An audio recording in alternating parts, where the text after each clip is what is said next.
안녕하세요. 지혜를 알면 힘이 되는 지혜의 힘입니다. 여러분, 오늘 이야기 나누어 볼 주제는 자식 뒷바라지 어디까지 해야 하나요?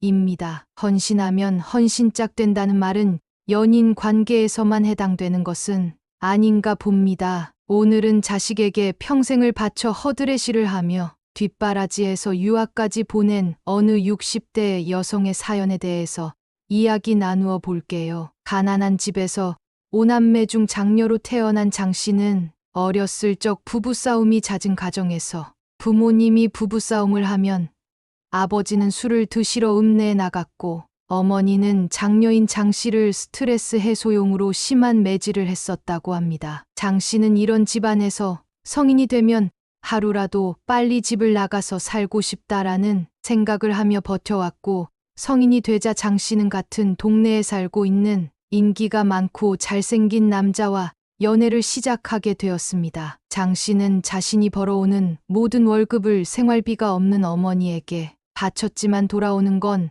당연하다는 듯한 가족들의 태도에 환멸이 났다고 했습니다. 장 씨는 결국 그때 처음으로 연애를 시작했던 그 남자의 아이를 임신하게 되며 빠르게 결혼하였고 드디어 지긋지긋한 집에서 벗어났다고 생각했습니다. 도망친 곳에 오아시스는 없었다 라고 장 씨는 결혼 생활을 회상했습니다. 결혼한 후에 남편은 집안일에 손가락 하나 까딱하지 않으면서 아이가 셋이나 되는 육아에도 나몰라라 했다고 합니다. 장 씨는 결혼을 후회했지만 돌이킬 수 없다고 생각하며 하루하루 헌신하며 본인의 삶도 없이 살아갑니다. 막내 아이가 초등학교에 입학했을 때 장 씨는 늘 생활고에 찌들어 살아가다가 건물 청소부로 취직을 하게 되었고, 아이들을 모두 시집 장가 보낼 때까지 남의 집 가사 도우미, 청소일, 식당 아르바이트, 세신사까지 자신을 갈아 넣으며 살아갔습니다. 아이들은 모두 공부를 잘했고 장 씨는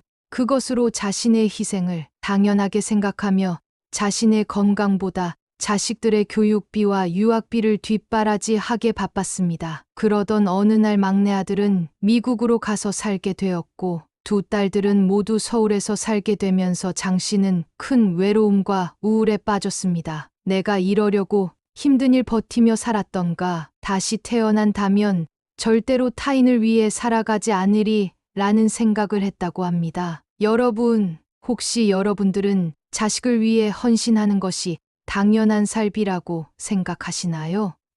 혹은 여러분들의 부모님께서 본인들을 위해 헌신하는 것이 당연한 것 아니냐라고 생각하시나요? 절대로 당연한 것이 아닙니다. 자식들을 위해서도 아닙니다. 본인들의 삶을 주체적으로 살지 못하는 착한 심성 때문입니다. 여러분들께서 자식들을 위해 헌신하시고 계시다면 자신을 없애면서까지 그러지 마세요. 자식들은 부모의 희생이 당연한 줄 알고 살아갑니다. 그러니 어느 정도의 선을 넘어서지 마십시오. 제일 좋은 자식을 위한 부모의 교육적인 삶은 부모님이신 여러분들께서 직접 인생을 주체적으로 자존감 있는 모습으로 제대로 현재의 삶을 감사하며 살아가는 모습을 보여주는 것입니다. 자신을 없애고 모든 것을 갈아 넣어야지만 제대로 된 부모 노릇하는 것이 아닙니다. 아들아, 딸아, 인생은 이렇게 사는 것이다 라는 것만 제대로 보여주십시오. 그것이야말로 훗날 부모님께서 물려주실 수 있는 최고의 유산이 될 것입니다. 혹여 자신을 모두 희생하며 자신의 삶 없이 헌신만 하고 계시다면 지금부터라도 기준을 잘 잡으셔서 인생을 다시 계획하여 보세요. 오늘도 시청해 주신 여러분 감사합니다. 지혜의 힘을 기르시는데 더욱 좋은 주제로 함께하겠습니다. 이 영상이 도움이 되셨다면 좋아요와 구독 부탁드립니다. 영상을 제작하는 데 큰 도움이 됩니다.